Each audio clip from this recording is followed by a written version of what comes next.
তাহলে কোয়াট 30 ডিগ্রির মান √3। এখন সেক 30 ডিগ্রি মান কত? তো আমরা জানি যে সেক সমান 1/cos 30 ডিগ্রি। আমরা জানি cos 30 ডিগ্রির মান √3/2। তাহলে √3/2 ইকুয়াল এই দুইটা উপরে যাবে আর √3 নিচে থাকবে, তাহলে 2/√3। তো আমরা লিখে দেব সেক 30 ডিগ্রির মান 2/√3। অনুরূপভাবে আমরা পাই কোসেক 30 ডিগ্রির মান। আমরা জানি কোসেক সমান 1/sin 30।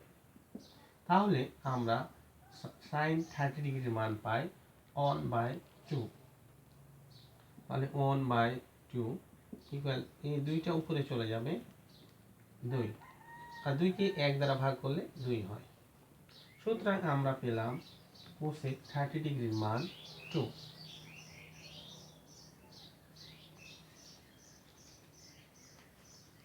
প্রিয় শিক্ষার্থীবৃন্দ, আমরা 30 ডিগ্রির সম্পূর্ণ মান নির্ণয় করলাম। এখন আমরা sin 60 ডিগ্রির মান নির্ণয় করব। তো আমরা যখন 60 ডিগ্রির মান নির্ণয় করব, তখন আমরা এই পি কোণকে আমরা 60 ডিগ্রি ধরব। তাহলে এই কোণ যখন 60 ডিগ্রি হবে, তখন পিএম হয়ে যাবে আমাদের ভূমি এবং ও এম হয়ে যাবে আমাদের লম্ব, আর ওপি থাকবে অতিভুজ। সুতরাং আমরা এই ক্ষেত্রে লিখতে পারি যে থিটা ইকুয়াল 60 ডিগ্রি হলে সাইন, আমরা থিটা আর লিখব না, সরাসরি 60 ডিগ্রি মান দেব। তাহলে সাইন 60 ডিগ্রি ইকুয়াল, আমরা জানি সাইনের অনুপাত এখান থেকে লিখতে পারি যে লম্ব বাই অতিভুজ। তো এই ক্ষেত্রে আমাদের লম্ব হয়ে যাবে ও এম আর অতিভুজ ওপি। তাহলে লম্ব হচ্ছে ও এম √3a বাই অতিভুজ হচ্ছে 2a। সুতরাং আমাদের সাইন 60 ডিগ্রির মান হবে এ বাদ যাবে √3/2। আমরা লিখতে পারি সাইন 60 ডিগ্রির মান √3/2। অনুরূপভাবে আমরা cos 60 ডিগ্রির মান নির্ণয় করব। cos 60 ডিগ্রি ইকুয়াল, cos এর ক্ষেত্রে আমরা জানি ভূমি বাই অতিভুজ ইকুয়াল, আমাদের ভূমি এখানে হবে পিএম এবং অতিভুজ হবে আমাদের ওপি। যেহেতু আমাদের কোণ পি এর সাথে, এই কারণে ভূমি পিএম এবং অতিভুজ ওপি এবং ও এম লম্ব। আমাদের পিএম হচ্ছে এ, ওপি হচ্ছে 2a। সুতরাং আমাদের মান হচ্ছে 1/2, এ বাদ যাবে।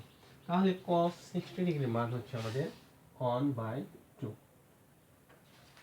অনুরূপভাবে আমরা tan এর ক্ষেত্রে জানি tan 60 ডিগ্রি ইকুয়াল, আমরা লঘু জানি, তাহলে লম্ব বাই ভূমি। লম্ব হচ্ছে আমাদের এখানে ও এম এবং ভূমি হচ্ছে পিএম। তাহলে লম্ব √3a বাই এ ইকুয়াল √3।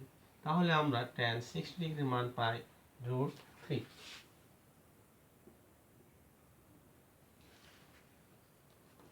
অনুরূপভাবে আমরা কটের মান নির্ণয় করব। cot 60 ইকুয়াল, আমরা জানি cot সমান, এখন যদি আমরা 1/tan না লিখে শুধু এটাকে উল্টে দেই, তাহলে আমরা কটের মান পাবো যে ভূমি বাই লম্ব যদি করি, তাহলে ভূমি পিএম লম্ব ও এম সমান সমান ভূমি হচ্ছে আমাদের এ আর লম্ব হচ্ছে আমাদের √3a। এ বাদ গেলে 1/√3 থাকে। তাহলে cot 60 ডিগ্রির মান 1/√3। অনুরূপভাবে আমরা cos-এর ক্ষেত্রেও sec-এর ক্ষেত্রে দেখব sec 60 ডিগ্রি ইকুয়াল cos-এর বিপরীত, অর্থাৎ অতিভুজ বাই ভূমি। ইকুয়াল অতিভুজ হচ্ছে আমাদের ওপি, ভূমি হচ্ছে পিএম। তাহলে ওপি হচ্ছে 2a আর ভূমি হচ্ছে এ। এ বাদ গেলে 2 থাকে, অতএব 60 ডিগ্রির মান হচ্ছে 2। অনুরূপভাবে আমরা লিখতে পারি কোসেক 60 ডিগ্রি ইকুয়াল সাইনের বিপরীত। তাহলে অতিভুজ বাই লম্ব, এখানে অতিভুজ হচ্ছে আমাদের ওপি আর লম্ব হচ্ছে আমাদের ওএ। ওপি হচ্ছে 2a আর লম্ব হচ্ছে আমাদের √3a। সুতরাং এ বাদ গেলে 2/√3 থাকে। তাহলে কোসেক 60 ডিগ্রির মান 2/√3।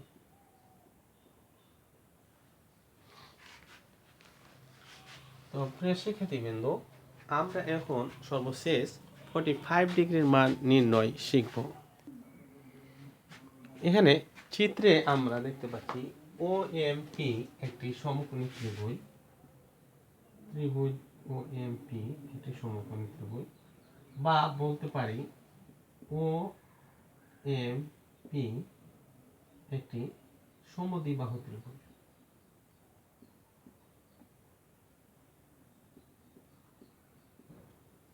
কারণ যদি আমরা এখানে 45 ডিগ্রি কোণ উৎপন্ন করি অথবা এখানে 45 ডিগ্রি উৎপন্ন করি, তাহলে এই ত্রিভুজের ভূমি এবং লম্ব বা লম্ব আর ভূমি সমান হবে। সুতরাং আমরা এখানে লিখতে পারি যে ও এম ইকুয়াল পি এম সমান সমান এ। তাহলে আমাদের ওপি সমান কত? তাহলে আমরা জানি যে পিথাগোরাসের সূত্র হতে অতিভুজ স্কয়ার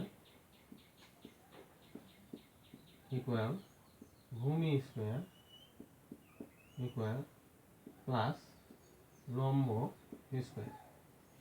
তো আমরা এখানে ওএম ভূমি এবং পিএম লম্ব পেয়েছি, কিন্তু ওপি আমরা অতিভুজ পাই। এই জন্য আমরা লিখব যে ওপি স্কয়ার আমাদের ভূমি ওএম, তাহলে ওএম স্কয়ার প্লাস লম্ব হচ্ছে পিএম, তাহলে PM square equal two OM সমান এ হোল স্কয়ার প্লাস পিএম সমান এ হোল স্কয়ার। তাহলে আমরা বলতে পারি যে ওপি সমান সমান এ স্কয়ারটা ওপারে গিয়ে √ওভার এবং a square plus a square equal to √ওভার 2a স্কয়ার। এখানে যদি আমরা স্কয়ার রুট কেটে দেই, তাহলে শুধু 2 এর উপরে রুট থাকবে এবং এ রুট স্কয়ার মুক্ত হবে। তাহলে আমরা বলতে পারি অতএব ওপি সমান √2a। এখানে লিখে দেব √2a। প্রিয় শিক্ষার্থীবৃন্দ, আমরা এখান থেকে জানবো sin 45 ডিগ্রির কোণের মান নির্ণয়। তাহলে এখানে আমাদের থিটা দেওয়া আছে 45 ডিগ্রি। সুতরাং আমরা পাই sin 45 ডিগ্রি ইকুয়াল sin সমান আমরা জানি এখানে আবার লতি ভূতি লঘু এই তিন শব্দ থেকে সাইনের অনুপাত লতি লম্ব বাই অতিভুজ। তাহলে আমরা লম্ব পাই এখানে কোণ যেহেতু ও বিন্দুতে, সুতরাং লম্ব হবে পিএম। পিএম বাই অতিভুজ ওপি। পিএম এর মান হচ্ছে আমাদের এ, অতিভুজের মান √2a। এ কেটে গেলে 1/√2। sin 45 ডিগ্রির মান পাচ্ছি আমরা 1/√2। অনুরূপভাবে cos 45 ডিগ্রির মান নির্ণয় করব। cos সমান আমরা জানি ভূতি অর্থাৎ ভূমি বাই অতিভুজ। তাহলে আমাদের এখানে ভূমি হচ্ছে ওএম, অতিভুজ হচ্ছে ওপি। তাহলে ওএম হচ্ছে এ এবং ওপি হচ্ছে √2a। তাহলে cos 45 ডিগ্রির মান এ বাদ গেলে 1/√2 থাকে। তাহলে cos 45 ডিগ্রির মান 1/√2। প্রিয় শিক্ষার্থীবৃন্দ, আমরা এখানে একটা বিষয় লক্ষ্য করব, সাইন 45 কস 45 ডিগ্রির মান এক হবে 1/√2 1/√2। অনুরূপভাবে ট্যান 45 কট 45 ডিগ্রির মান এক হবে এবং সেক 45 এবং কোসেক 45 ডিগ্রির মান একই রকম হবে।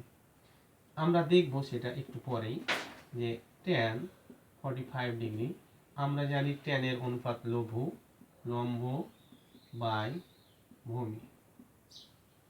তো লম্ব আমরা জানি PM এবং ভূমি জানি OM।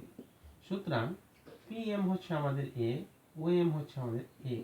তাহলে A বাদ গেলে ভাগ করে আমরা 1 পাই। অনুরূপভাবে cot সমান cot 45 ডিগ্রি, এই অনুপাতের বিপরীত নিলেই হয়ে যায়। তাহলে ভূমি বাই লম্ব। সুতরাং ভূমি হচ্ছে আমাদের OM, লম্ব হচ্ছে PM। OM A লম্ব PM A equal 1।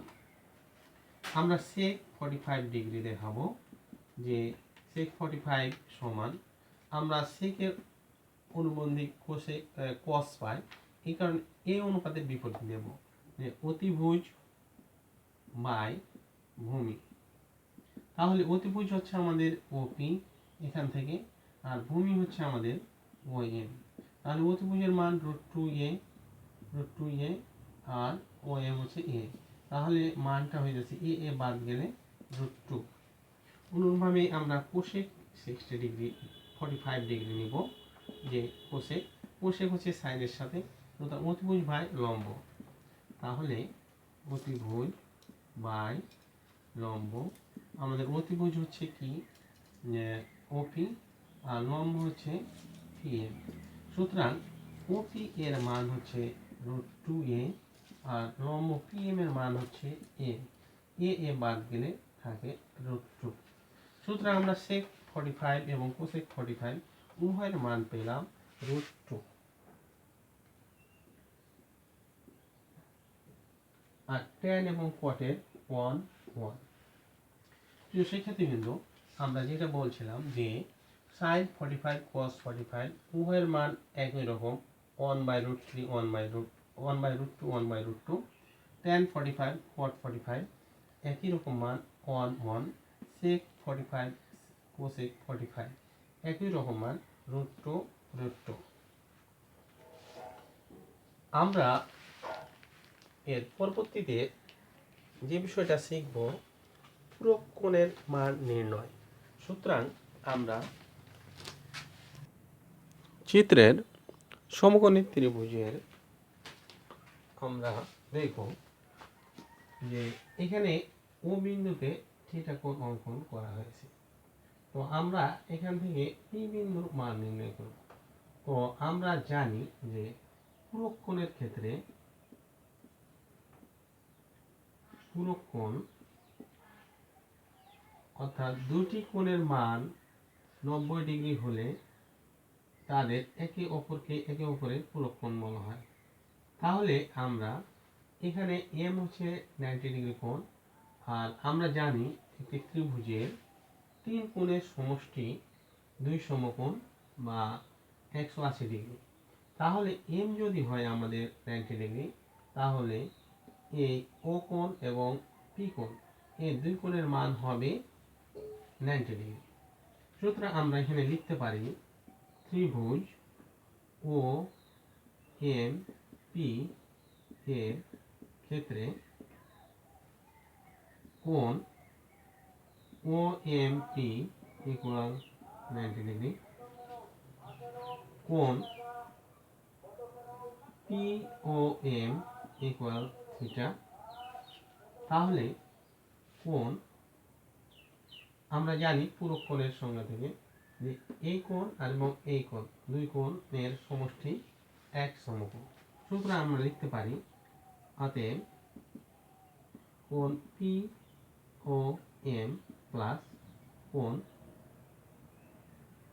OPM equal 90 degree. তো আমরা এই কোণের মান পেয়েছি থিটা, ও কোণের মান। তাহলে পি কোণের মান কত? তাহলে আমরা লিখতে পারি বা কোণ OPM OPM equal 90 degree minus এটা কোণ POM, অতএব কোণ OPM ইকুয়াল 90 ডিগ্রি মাইনাস এই কোণের মান আমরা জানি থিটা, সুতরাং থিটা দিলাম। তাহলে OPM কোণের মান 90 ডিগ্রি মাইনাস থিটা, তাহলে এখানে লিখতে পারি 90 মাইনাস থিটা। তো প্রিয় শিক্ষার্থীবৃন্দ, আমরা পুরো কোণ দ্বারা বিভিন্ন অনুপাতগুলো জানব। তার আগে আমরা কয়েকটি ছোট পুরো কোণ জানব। যদি 30 ডিগ্রি কোণ নেই তাহলে এর পুরো কোণ কত? তাহলে 30 ডিগ্রি পুরো কোণ হবে 60 ডিগ্রি, কারণ আমরা জানি দুই কোণের সমষ্টি যদি 90 ডিগ্রি হয় তাহলে উভয় একে অপরের পুরো কোণ। আবার আমরা যদি নেই একটি কোণ 50 ডিগ্রি, তাহলে এর পুরো কোণ কত হবে? 50 ডিগ্রি এর পুরো কোণ হবে 40 ডিগ্রি। 50 এবং 40-এ 90। আবার যদি আমরা নেই একটি কোণ 15 ডিগ্রি, তাহলে এর পুরো কোণ কত হবে? 15 অর্থাৎ 90 থেকে 15 বাদ দিলে থাকে আমাদের 75 ডিগ্রি। তাহলে 15 ডিগ্রির পুরো কোণ 75 ডিগ্রি। অর্থাৎ 90 ডিগ্রি যদি দুই কোণের সমষ্টি হয় তাহলে তারা একে অপরের পুরো কোণ। আমরা এখন অনুপাতগুলো শিখব। যেমন আমরা যদি ধরি যে সাইন 90 ডিগ্রি মাইনাস থিটা,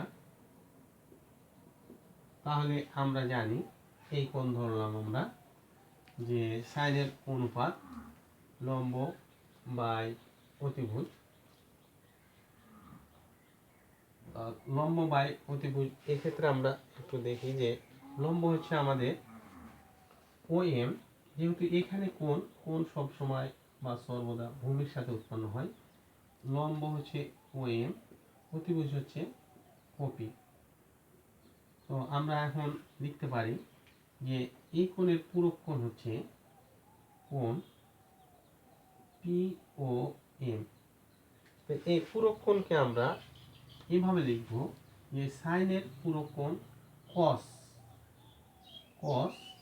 দিয়ে লিখব ও না POM সমান সমান cos থিটা।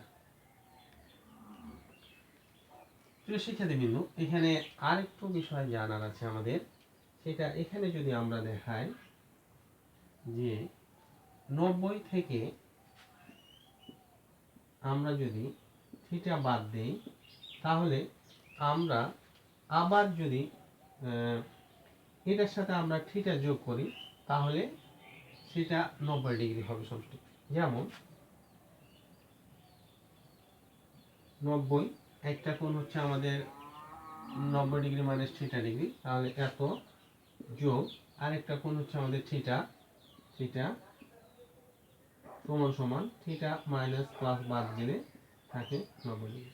সুতরাং আমরা বলতে পারি এই কোণের পুরো কোণ এই কোণ, অর্থাৎ সাইন এর পুরো কোণ cos থিটা। অনুরূপভাবে আমরা যদি নেই যে cos 90 মাইনাস থিটা, তাহলে আমরা জানি যে cos এর ক্ষেত্রে ভূমি বাই অতিভুজ, তখন আমাদের ভূমি হবে PM এবং অতিভুজ হবে OP। তাহলে PM by OP equal to, তখন চলে আসবে এখানে cos POM ইকুয়াল, এখানে cos এর এখানে সাইন হবে আমাদের, মানে cos এর পুরো সাইন, সুতরাং আমরা এখানে লিখতে পারবো সাইন থিটা। অনুরূপভাবে আমরা tan এর ক্ষেত্রে দেখাবো একইভাবে tan 90 বিয়োগ থিটা ইকুয়াল লম্ব বাই অতিভুজ, তাহলে লম্ব হচ্ছে OM, লম্ব বাই ভূমি PM। সুতরাং আমরা tan এর পুরো cot এভাবে লিখতে পারি POM ইকুয়াল cot থিটা। অনুরূপভাবে cot 90 ডিগ্রি মাইনাস থিটা কোণ ইকুয়াল PM বাই OM এর বিপরীত। সুতরাং আমরা এখানে দেখাবো ট্যান কোণ POM equal tan theta.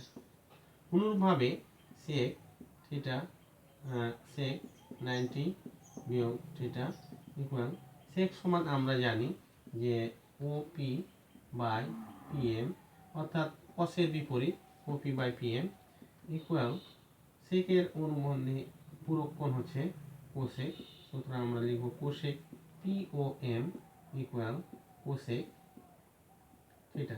POM হচ্ছে থিটা কোণ, অর্থাৎ POM এই থিটা কোণটা, এই জন্য আমরা POM এর পরিবর্তে থিটা কোণ দিচ্ছি।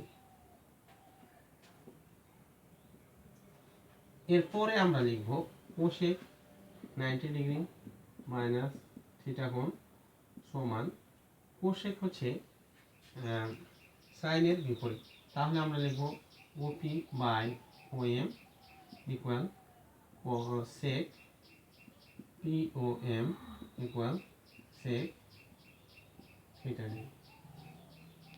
শিক্ষার্থীবৃন্দ, আমরা তাহলে পূরক কোণ সম্পর্কে জানলাম। সাইনের পূরক কোণ কস থিটা, কোসের পূরক কোণ সাইন থিটা, টেনের পূরক কোণ কট থিটা, কটের পূরক কোণ ট্যান থিটা, সেকের পূরক কোণ কোসেক থিটা, কোসেকের পূরক কোণ সেক থিটা। তো আমরা এ পর্যায়ে আমাদের 9.2 এর বেসিক ক্লাসের আলোচনা সমাপ্ত করলাম। আসসালামু আলাইকুম রহমতুল্লাহ।